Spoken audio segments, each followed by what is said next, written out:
Welcome back to another installment of the Ultimate APUSH Review. Today we are taking a look at APUSH Period 4, which goes from 1800 to 1848, and today we got it reviewed for you. So real quick, the big ideas, really simplified. The role and relationship between the federal and state governments will continue to evolve during this time. So you're going to see this theme in today's presentation. 2, this era will experience a rapid economic, territorial, and demographic changes. The United States is going to be going through change in all three of those categories. Sectionalism will increase during this time. It's always been an issue. It's going to continue to be an issue in period 4.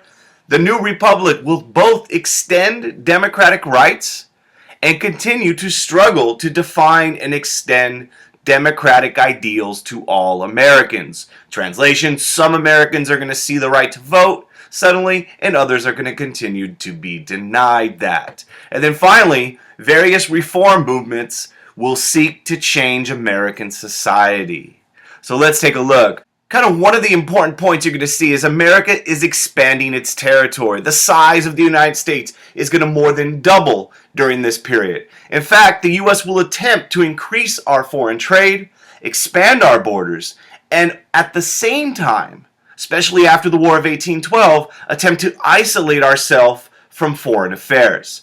This will make way more sense in just a moment. So let's take a look. If you look at a map of America in 1790, the population density was kind of hugging along the Atlantic seaboard. And you see this change because by 1830, the population is moving west.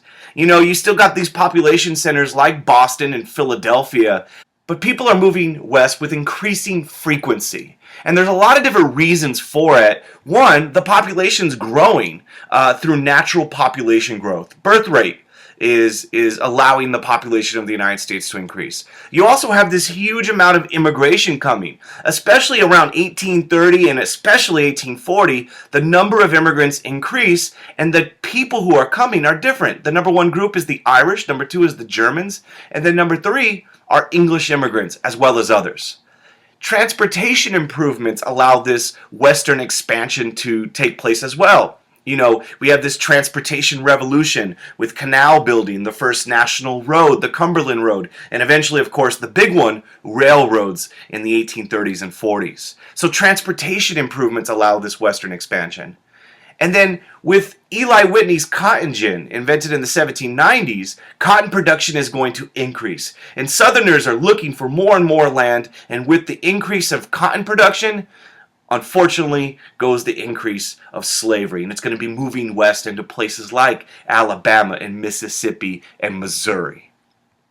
Other reasons for this western expansion are threats are removed from the continent. And for instance, Napoleon was kind of hoping to create a French empire once again on the North American continent, but that all goes, disappears because in 1803, Jefferson gets the Louisiana Purchase, doubling the size of the U.S. without having to go to war. Remember in the War of 1812, once again, England and us, round 2, we fight. And we are able to fight to a stalemate. We don't defeat England, but we stand up to them again, and we get those British forts that had been kind of hanging out since the Treaty of Paris after the American Revolution. We get rid of those once and for all. And then in 1819, we reach a deal with Spain, the Adams-Onis Treaty, where Spain agrees to sell us Florida. So we're able to move west, our boundaries are expanding, and of course the sad reality, this is going to take place as a result of many Native American defeats. And we'll take a look at that in just a moment. In fact, right now. So if you look at a map, this is kind of roughly land lost by Native people up until 1783, and that same land by around 1850. It's a rapid decline in the amount of native land. And there's a whole bunch of events, and we'll kind of briefly highlight a few of the key ones for APUSH period 4. And one, the Battle of Tippecanoe. Tecumseh is defeated by William Henry Harrison just before the War of 1812. You have the First Seminole War, which takes place in 1816, 1818, where the natives once again are defeated. And tragic events surrounding the Indian Removal Act, the ignoring of the Supreme Court by Andrew Jackson, and of course, finally, the Trail of Tears, where the so-called 5 civilized tribes will be removed from the territory. Now, a couple of kind of things to keep in mind. Remember, in this period, you also have this struggle for neutrality.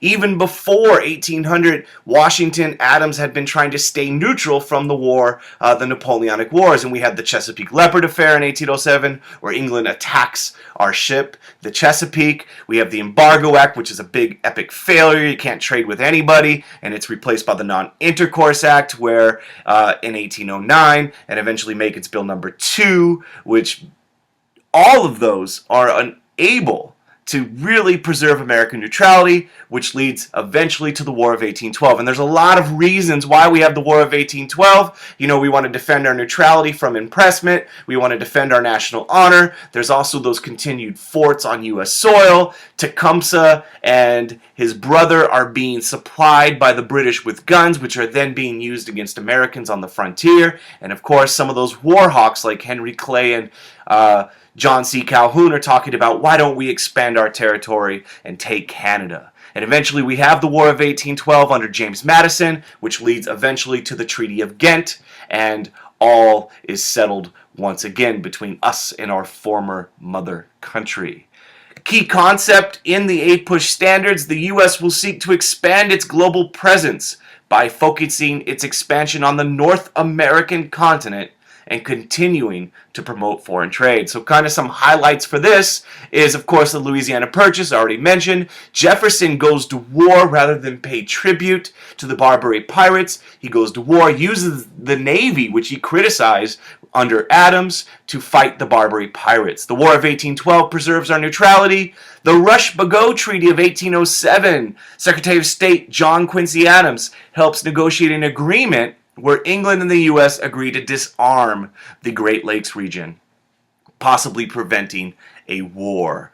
The British-American Convention in 1818 is a joint agreement between the U.S. and England, where we agree we will jointly occupy Oregon for 10 years. The northern boundary of the Louisiana Territory will be set at the 49th parallel, and we'll agree to go on some nice fishing trips in the Newfoundland region. We'll share that section for fishing. Adams-Onis Treaty will buy Florida from Spain. Monroe Doctrine of 1823, we basically tell Europe, stay the heck out of the Western Hemisphere, no more colonies, we won't intervene in your affairs, you stay the heck out of ours. No way we could enforce it, but England was down with it, so they never really test the Monroe Doctrine. The Lone Star Republic is established in 1836. Texans kind of declared their independence from Mexico, causes all sorts of controversy. No one wants to annex Texas because of the whole issue of slavery. So Texas will be its own country for a brief period. Things we'll cover in period 5, but actually fall in the framework of period 4, the election of Polk, Manifest Destiny, Oregon, Texas, and of course the biggie, the Mexican-American War. But we'll cover that next time. Kind of one of the key ideas happening during this time period as well is the rise of nationalism. And really you see cultural nationalism where patriotic themes can be seen in art, literature, and other forms. So you have the Hudson River School where people are painting these landscape paintings of the Hudson River Valley, celebrating the natural beauty of the North American continent. You have men like John James Audubon studying the birds of North America. So you have all this kind of cultural nationalism after the War of 1812. Economic nationalism can best be seen in the American System by Henry Clay, where he talks about the need for the Second Bank of the United States. It's reestablished, rechartered in 1816. You have the Protective Tariff, where the tariff's goal was to protect American industry and also help fund transportation improvements, which is the third part of the American system. So this idea of developing the economy of the United States. Political nationalism, we can also see there's only one political party after the war. It is the Democratic Republican Party, The Federalists were already kind of fading away. The Hartford Convention hurts them, and you have one political party. And we get this called the era of good feelings. And they do adopt some Federalist ideas. Even before this time period, the Republicans were adopting some Federalist ideas, but there still will be disputes over things like the tariff and slavery, the bank. So it's not exactly all good feelings. Politics between these 1800 to 1848. Of course, you have the election of 1800, the first peaceful transition of power with the election of Jefferson, the era of good feelings. Kind of the election of Monroe is kind of seen as the start, and it kind of starts to fall apart after the Panic of 1819. One political party, Federalists are gone. Of course, not all good feelings, because there are factions within the Republican Party. They have disagreements over issues like slavery and tariffs, and all of it will kind of just crumble with the election of 1824 and the so-called corrupt bargain when John Quincy Adams becomes president following a disputed election, and suddenly Henry Clay becomes Secretary of State, and you have this period of political tension. All throughout this period, historians have kind of pointed it out as the age of the common man, as new state laws are passed which allow for more white men to vote. And so property requirements are done away with. And so you have this huge increase in the number of people participating in the electoral process. And of course, in 1828, you get the election of Andrew Jackson in a rematch against John Quincy Adams. And during Jackson's presidency, you have the rise of the second two-party system, where under Andrew Jackson, the Democrats versus the Whigs. And the Whigs are going to be the opponents of Andrew Jackson. As you can see on this map, kind of reviewing really quickly the political kind of developments during this time period, the Revolution of 1800, the election of Jefferson, Hartford Convention, the moment the Federalists kind of put the final nail into their coffin, followed by the era of good feelings, one political party. They are all Republicans. Of course, that's not exactly completely true. It is a simplified version, then the corrupt bargain, and then eventually you get the Democratic Party, which are similar to the old school Democratic Republicans, and the Whig Party, which have a lot of similarities to the Federalists in terms of their beliefs. Denied. There are going to be people who are denied or left out of this new national culture. In fact, women are going to see their roles restricted. There's this idea of the cult of the domesticity. A woman's place was in the domestic sphere. Of course, as the nation became a republic, there was this idea of Republican motherhood, where women should raise good citizens to be active in the democratic process, especially their young sons. And a big historic event takes place in 1848 when you have at Seneca Falls the Declaration of Rights and Sentiments, where women outline their grievances towards the country and demand full equal rights. For African Americans, we're going to take a look at them a little bit more closely in a moment, but you're going to see the rise of the pro-slavery arguments, racism in both the North and the South, and the complete exclusion of African Americans from this national culture. And Native people, once again, Native resistance will be met by force, removal by the government of the United States. Big idea in this period as we move west, it's essential you understand the rise of sectionalism. In spite of this increase in nationalism, sectionalism will continue to plague the nation. You're going to have the Northeast, the North, the West, and the South, and they're going to all pursue their own kind of agendas. In fact, state governments at this time will also resist the authority of the federal government. And you can see that in two great examples. The North, at the Hartford Convention in 1814, New England Federalists are going to consider possible secession due to their anger and resentment about the War of 1812. However, the war was over by the time their plot comes to the surface and the Federalists fade away. Kind of more significant is what happens in the South with the nullification crisis.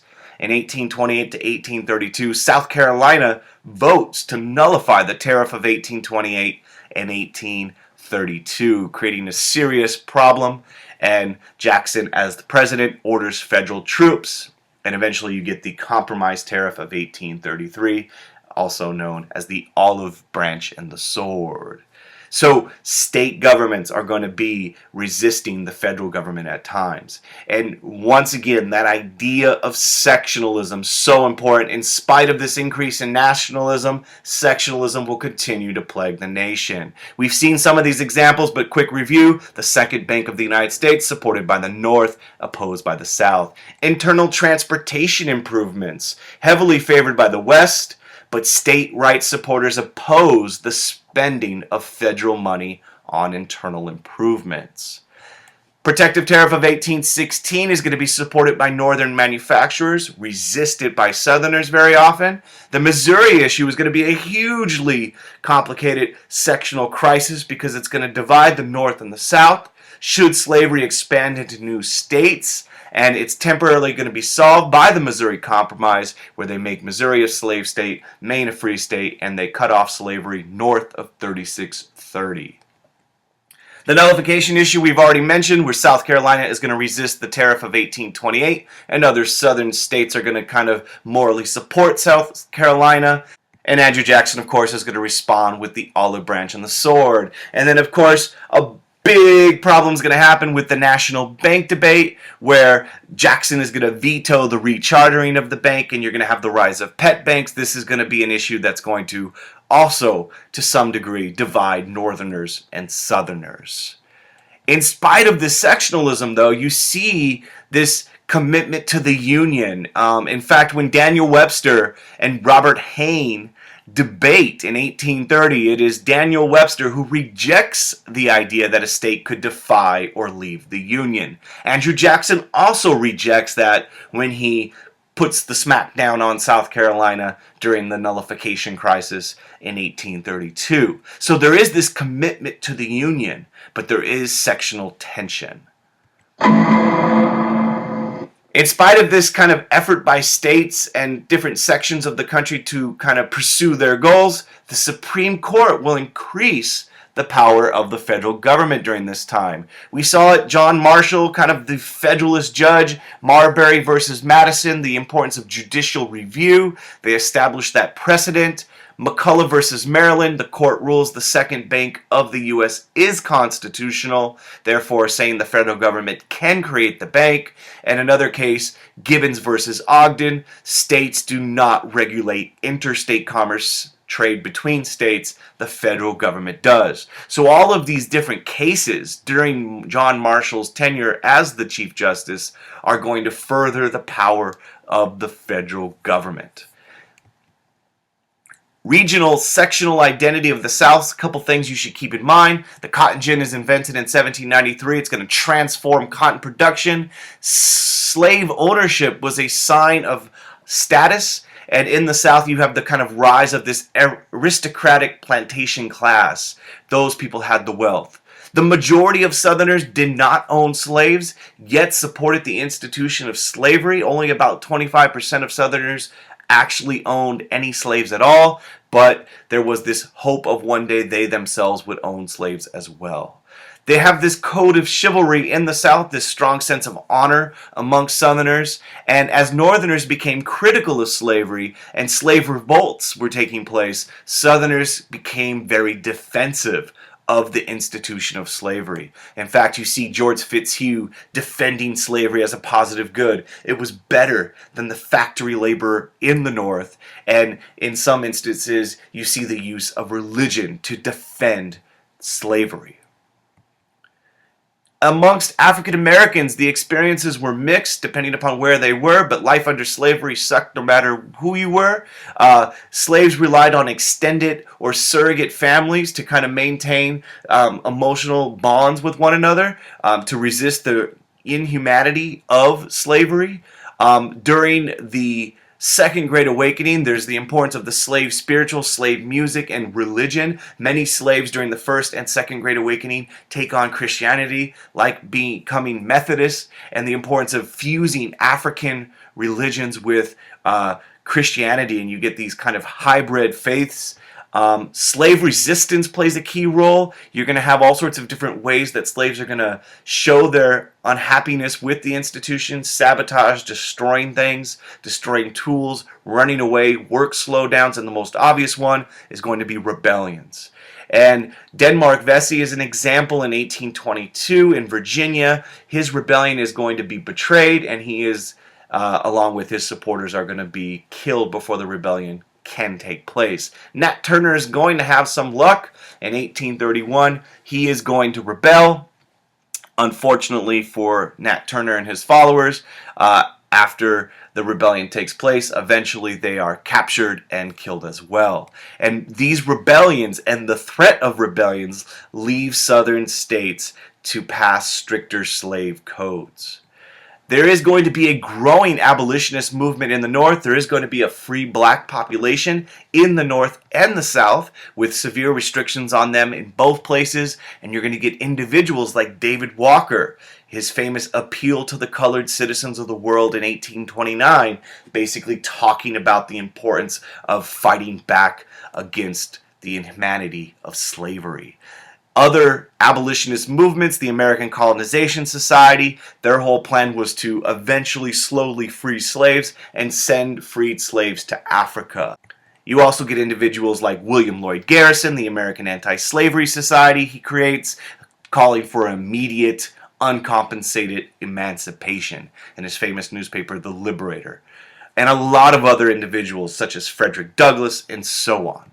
There's also going to be a unique regional identity of the North. While the South is relying on Southern agriculture and especially slave labor, you're going to see the rise of manufacturing in the North. Samuel Slater, known as the father of the factory system, the growth of cities. Eli Whitney's interchangeable parts allows for mass production in factories. The steam engine, developed by Robert Fulton with the Clermont, allows for transportation costs to be cheaper. The Lowell factory system in Lowell, Massachusetts, worked by New England farm daughters, later Irish immigrants. All of this is kind of changing the economy of the North. You have the court case Commonwealth versus Hunt, where the state Supreme Court rules that labor unions are allowed.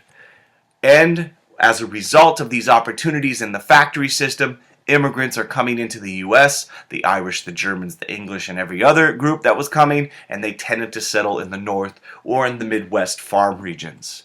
And you get these immigrants coming in, and of course with that you see the rise of nativist groups, such as the Know Nothing Party, who is anti-immigrant, especially Irish immigrant.